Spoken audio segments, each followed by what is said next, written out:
Very good evening to everyone, students. The topic in the last session that we all discussed was middle term splitting. Okay, तो मैंने दो तरह के middle term splitting सीखा है. एक तो अगर x square का कोएफिशिएंट 1 है तो डायरेक्ट कैसे करना है, और अगर x square का कोएफिशिएंट 1 नहीं है तो कैसे करना है. ठीक है. अब मिडल टर्म स्प्लिटिंग सीखने के बाद अब बारी आ चुकी है लॉन्ग डिवीजन सीखने की. ठीक है, क्योंकि फैक्टराइजेशन में पहले हमने कौन सा सीखा, क्वाड्रेटिक इक्वेशन का. अब फैक्टराइजेशन किसका सीखना है, क्यूबिक इक्वेशन का. ठीक है, we have to understand the factorisation of cubic equation.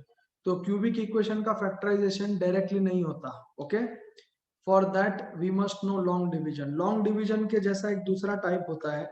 सिर्फ लॉन्ग डिवीजन ही नहीं है, एक और डिवीजन आता है सिंथेटिक डिवीजन.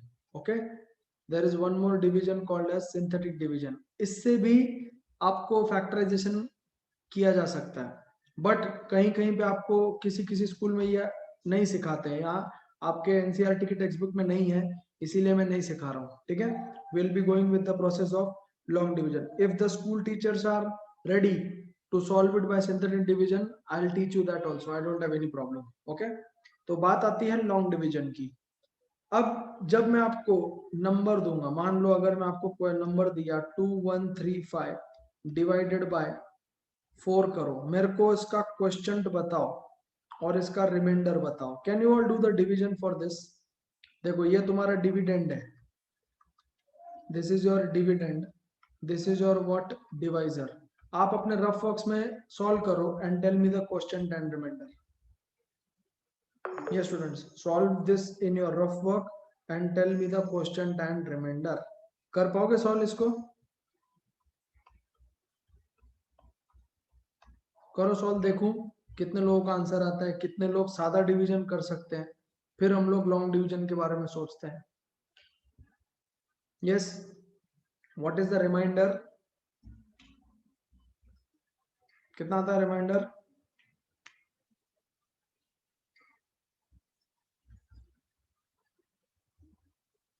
इतना time?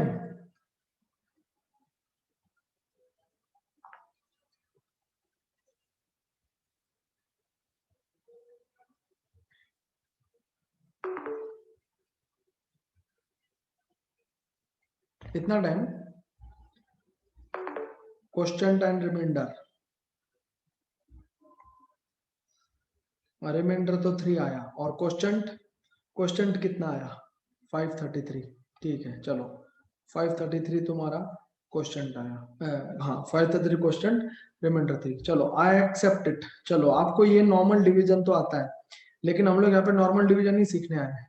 Now you are in 9th standard. 9th standard में नॉर्मल डिवीजन नहीं होता है. यहाँ पे लॉन्ग डिवीजन किसका होता है? पॉलिनोमियल्स का होता है. लॉन्ग डिवीजन किसका होता है यहाँ पे? आपका पॉलिनोमियल्स. ठीक है, तो कैसे सॉल्व करेंगे इसको, how to solve it, first I will tell you that. ठीक है, अब एक क्वेश्चन लेता हूं मैं पहले. I will take a question. Question आता है divide, divide x square plus 6x plus 9 by x plus 1. क्या बोला है क्वेश्चन में? Divide x square plus 6x plus 9 by x plus 1. ये अपने को क्वेश्चन है. ठीक है, तो मुझे एक बात बताओ, ये दोनों पॉलिनोमियल है, ये एक पहला पॉलिनोमियल है और ये दूसरा पॉलिनोमियल है. ठीक है, इसमें हु इज द डिवाइजर, पहला वाला या दूसरा वाला? डिवाइजर कौन है? ध्यान से क्वेश्चन पढ़ो और मेरे को बताओ who is the divisor, first one और सेकंड वन. फर्स्ट और सेकंड? Second, very good. मतलब इतना भेजे में घुस गया कि सेकंड वाला अपना डिवाइजर है. Okay, agreed, I accept it that second one is a divisor. अब लॉन्ग डिवीजन कैसे करना है वो मैं आपको बताता हूँ. Please keep your pens down. जब तक मैं आपको बोलूंगा नहीं तब तक लिखना नहीं है. देखो एक चीज बताता हूँ, लॉन्ग डिवीजन समझ में सबको आता है. ओके, जब हम लोग अप्लाई करने जाते हैं ना, तो कुछ कुछ बच्चे रट्टा मारी की टेक्निक से जाते हैं, जिसके वजह से उनको समझता नहीं है. रट्टा मारना नहीं है, समझ के करना है. और यहाँ पे एक भी मिस्टेक हुआ, ध्यान से सुनो मैं क्या बोल रहा हूँ, एक भी मिस्टेक हुआ प्लस का माइनस, माइनस का प्लस या मल्टीप्लीकेशन में, it is waste of time. तुम्हारा आंसर रॉन्ग ही जाने वाला है. समझ में आया कि तुमको? मैं पहले बता रहा हूं, यहाँ पे एक मिस्टेक तुम्हारा टाइम भी बर्बाद करेगा और क्वेश्चन तो करेगा ही करेगा। Understood? So please concentrate here. पहले समझना जरूरी है, ना कि लिखना। लिख तो हम बाद में भी सकते हैं, लॉजिक समझने की कोशिश करो। जब हम लोग डिविजन करते हैं तो ये अपना डिविडेंड है, बरोबर। This is my dividend. Keep your pens down and just focus on the screen. ये है अपना डिवाइजर, डिविडेंड, और ये क्या है तुम्हारा डिवाइजर। अब मैं क्या करूंगा, डिवीजन में जो लिखते हैं ना वही करना है। इधर अपन डिवाइजर लिखते हैं, एम आई राइट, और इधर अपन क्या लिखते हैं, डिविडेंड। एकदम बेसिक से बता रहा हूँ, डिवाइजर एंड डिविडेंड। तो अब ये अंदर आएगा x square plus 6x plus 9, और यहाँ पे आएगा x प्लस 1। समझ में आया क्या? हमेशा याद रखो x के टर्म्स पहले लिखने चाहिए, ठीक है।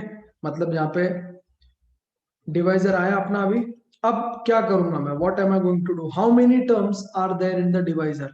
ध्यान से चेक करो डिवाइजर में कितने टर्म्स हैं, एक या दो। मैं डिवाइजर की बात कर रहा हूँ, डिविडेंड की बात नहीं कर रहा हूँ। I am talking about divisor. How many terms are there in the divisor?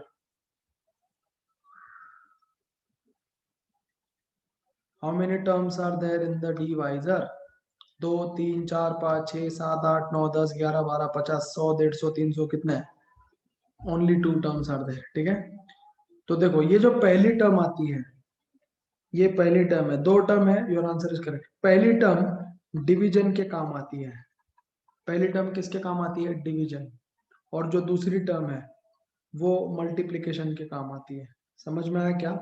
First term is used for division and second term is used for multiplication.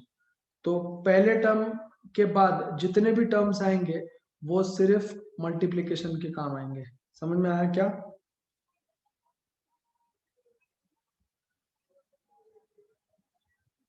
Okay. तो अगर आप कोई बच्चा बोलता है कि सर अगर तीन होंगे तो क्या करने का, मान लो डिवाइजर में तीन टर्म्स है, x square plus x plus 1। तो पहली वाली जो टर्म है वो हमेशा किसके काम में आती है? डिवीजन के काम आते हैं। और ये दोनों के दोनों टर्म्स मल्टीप्लिकेशन के काम आएंगे। समझ में आया क्या? अब ये मैं इस तरह से क्यों बता रहा हूँ, ताकि तुमको कॉन्सेप्ट समझेगा। एक्चुअली ये बताने की जरूरत नहीं है मेरे को, ओके। मैं आपको एकदम बेस से बता रहा हूँ ताकि किसी को भी समझ में आए, ओके। तो लॉजिक समझने की कोशिश करो। स्कूल में तुमको ये नहीं बताएंगे, स्कूल में डायरेक्ट डिवाइजर लिख देंगे, वो ये क्वेश्चन लिख देंगे, और तुमको बोलेंगे ढूंढते बैठो कहाँ से आया कैसे आया, ओके। फिर जो क्वेश्चन आता है ना, फिर बच्चे सर खुजाते बैठते हैं, अरे ये कहाँ से आया कैसे आया। तो वो तुम लोगों के साथ नहीं होना चाहिए, इसलिए मैं बेस से बता रहा हूँ, ठीक है। इधर एक लाइन खींच लो, okay, this is my rough work part and everyone has to do this rough work, everyone, each and everyone, ठीक है। स्टेप नंबर 1 देखो अभी, what is my step number 1, ध्यान से देखो। ये वाली टर्म उठानी है, पहले ये वाली टर्म उठाई मैंने, ठीक है। एक एक करके टर्म उठानी है। X square, okay. क्या बोला था मैंने, ये वाली टर्म किसके काम में आती है? ये वाला टर्म किसके काम में आता है जिसको मैंने बॉक्स बनाया है? For what purpose it is used? For what purpose it is used? Division. तो क्या करने का, एक्स स्क्वायर को किससे डिवाइड करने का? एक्स से करने का। अगर मैं एक्स स्क्वायर को एक्स से डिवाइड करता हूं, क्या आंसर बचता है? ये स्टूडेंट्स, अगर मैं एक्स स्क्वायर को एक्स से डिवाइड किया तो क्या आंसर बचेगा? Yes, what is answer going to remain? X. Excellent, very good, okay, very good. तो ये जो भी आंसर आएगा ना, ये एक्स जो आया ये यहाँ पे लिखने का। समझ में आया क्या? जो तुम्हारा ये आंसर आया वो इधर लिखा। एवरीवन अंडरस्टूड ये एक्स कहां से आया? From where did this x come? Everyone understood from where did this x come? हाँ या नहीं? ये x वहां पे डिवीजन करने के बाद आया। डाउट है तो अभी का अभी पूछो, don't keep your doubts for later on. बाद में वो मत पूछो कि ये कहां से आया वो कहां से आया, एक एक स्टेप का पूछूंगा मैं, ओके। जब आप ये x लिख लिया तो ये जो टर्म है ना, ये एज इट इज नीचे लिख लो, ओके। जो ऊपर की टर्म है वो एज इट इज नीचे लिख देने की, ठीक है। Clear everyone? पहले क्या किया, ये x, ये वाला x कहाँ पे लिखा मैंने? यहाँ पे, ठीक है। ये x लिखने के बाद ये वाली टर्म एज इट इज नीचे लिख देने की। समझ में आया कि नहीं आया? यस अदफ, बोलो व्हाट्स योर डाउट? आपने हाथ रेस किया था। सर मुझे वो नहीं समझा कि हमें डिवीजन कब स्टॉप करना है। डिवीजन कब स्टॉप करना है? अब देखो यहाँ पे डिवीजन कब स्टॉप करना है, बहुत अच्छा क्वेश्चन पूछा आपने। ओके, अब देखो यहाँ पे ये लास्ट में रिमाइंडर आया, इसमें x की कोई टर्म है क्या? No sir. और डिवाइजर में x की टर्म है क्या?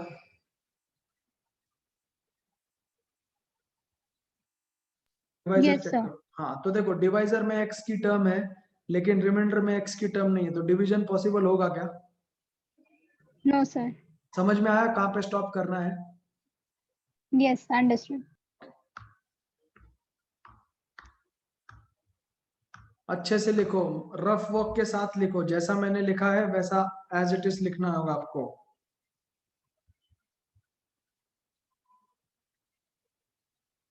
Understood everyone?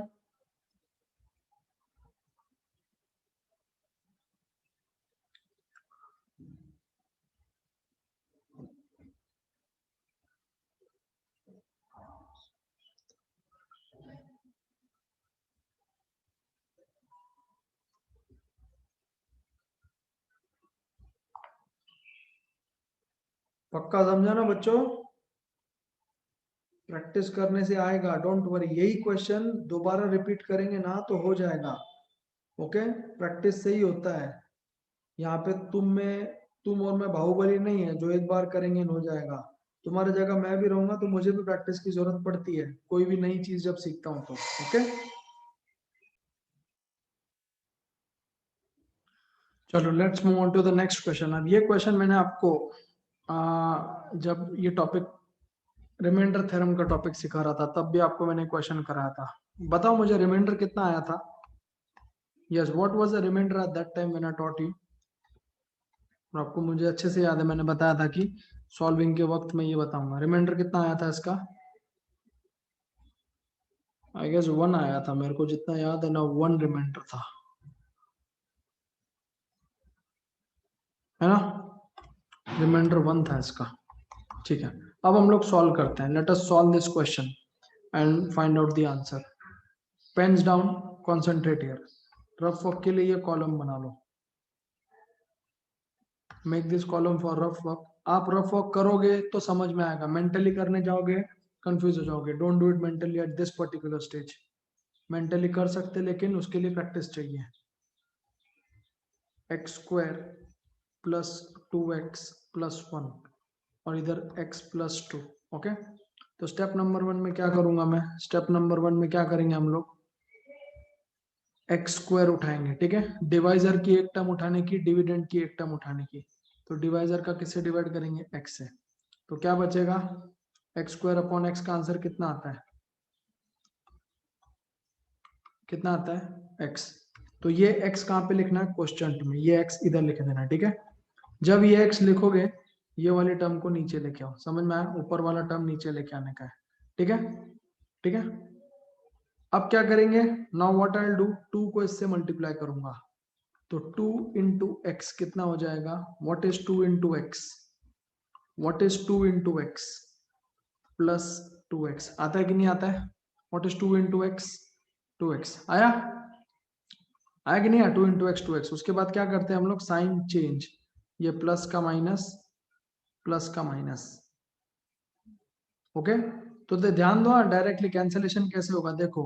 एक एक्स स्क्वायर पॉजिटिव है, एक एक्स स्क्वायर नेगेटिव है, कैंसिल हो जाएगा। एक प्लस 2x है और एक माइनस 2x है, ये भी कैंसिल हो जाएगा। तो ये दोनों कैंसिल हो गए, बचेगा कितना? रिमाइंडर कितना बचेगा तुम्हारा? How much is the remainder? 1। How much is the remainder? 1। समझ में आया? तो जरूरी नहीं है हर बार आपको लॉन्ग कट ही करने पड़ेंगे, कभी कभी 2-2 स्टेप में भी आंसर आ जाता है। तो पहले भी रिमाइंडर 1 आया था, अभी भी रिमाइंडर कितना आया अपना? 1 आया। अंडरस्टूड दिस फंडा? एक और क्वेश्चन लेता हूं so that you find it easier. Divide x square plus 7x plus 5 by x plus 3। Concentrate here. अब क्या करूंगा मैं यहाँ पे? X square plus 7x plus 5, बच्चों कॉन्सेंट्रेट करो यहाँ पे, by x plus 3, okay. Make a column for rough work. Step number 1, step number 1 में क्या करेंगे, डिविडेंड की एक टर्म उठानी है x स्क्वायर, और डिवाइजर की first term x square upon x, एक एक कट हो गया, बचेगा क्या x, इधर लिख लेंगे x, ओके। फिर उसके बाद यहाँ पे क्या लिखेंगे, x स्क्वायर लिखेंगे, क्लियर। अब क्या करूंगा मैं, 3 multiply by x, 3 multiply by x, कितना आ जाएगा आंसर आपका 3x, कितना आएगा आंसर आपका 3x, तो 3 इंटू एक्स कितना लिखूंगा मैं, प्लस 3x। लॉजिक समझ में आया क्या, मल्टीप्लीकेशन का 3x कहाँ पे लिखना है, क्लियर, ये हो गया। After doing this what I am going to do, ये होने के बाद क्या करेंगे हम लोग, साइन चेंज, प्लस का माइनस, ये प्लस का माइनस, तो x स्क्वायर ये तो कैंसिल हो ही जाएगा। What is 7x minus 3x, 7x में से 3x चलेगा, आंसर कितना बचेगा 4x, तो इधर मैं लिखूंगा 4x, क्लियर, समझ में आया यहां तक, समझ में आया यहां तक, 4x आया। अब क्या करेंगे हम लोग, स्टेप नंबर 2, स्टेप नंबर 2, ये 5 को नीचे ले लो, take this 5 down, will take this 5 down, okay. अब क्या करेंगे हम लोग,